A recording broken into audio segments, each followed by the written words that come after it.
د ډاکټر صاحب نوم دی پروفیسر ډاکټر عبدالرؤف رفیقي صاحب، د نشور، لیکوال، ادیب اور ماهر اقبالات. د بابا نوم دی حاجی مدد خان. د ډاکټر صاحب پیدایش 25 اگست 1968 کې شوی دی او د پیدایشي علاقه چې د چمن کې زیږیدلی دی. بنیادي تعلیم د په چمن کوټه او د اعلی تعلیم د پاره اسلام آباد ته تللی دی. ایم ایس سی په بوټنی کې کړی د نباتات، ایم ای په پښتو ادب کې کړی ده، بل ایم ای په اسلامیات کې کړی ده او ایم پی ال په اقبالیات کې کړی ده، پی ایچ ډي هم په اقبالیات کې کړی ده. د بلوچستان واحد شخصیت دی ډاکټر صاحب چې د پر اقبالیات باندې پی ایچ ډي کړی ده، وردا واخم دی واحد شخصیت دی چې بل چا در وسه نه ده کړی. د ډاکټر صاحب مختلف قسم زبانونه زده دي: پښتو، اردو، فارسی، عربي او انګریزي.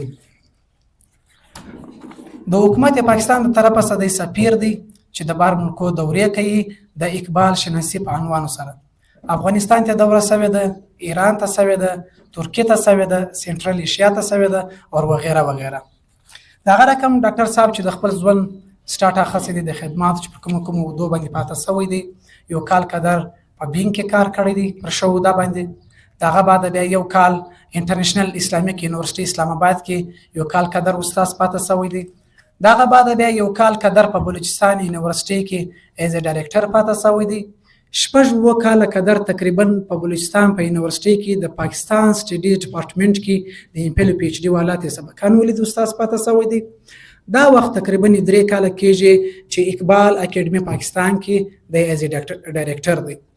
دغه رقم پښتو اکیډمي کې د جنرال سکریټری پاته شوی دی او دا رقم مختلف علمي او ادبي ادارو کې د پرششه منصوب او پرودو باندې پاته شوی دی.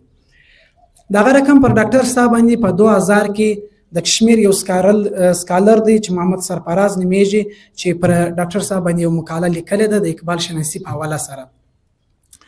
ډاکټر صاحب چې کوم ایوارډز او انعامات حاصل کړي دي هغه به هم د سره شیر کوم. قومي سیرت ایوارډ حاصل کړي د حکومت پاکستان د طرفه څخه په 2022 کې. دغه بعد چې د کشمیر میډل حاصل کړي د حکومت پاکستان د طرفه څخه په 1999 کې. دغه بعد چې د افغانستان کې علامه حبیبي ایوارډ حاصل کړی دی په 2012 کې.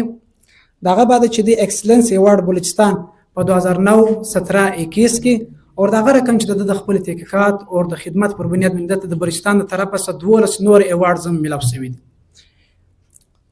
پښتو، اردو، فارسی، اقبال شناسی، علمی او ادبي تحقیق خدمات کې طرف مې د صدر پاکستان د طرفه څخه ودته یو ډیر غټ ایوارډ په دا کال کې ملاو شو چې زموږ د ټول بلوچستان لپاره ډیر د فخر خبره ده او ډاکټر صاحب ته د صدر پاکستان د طرفه دته ملاو شو ستاره امتیاز.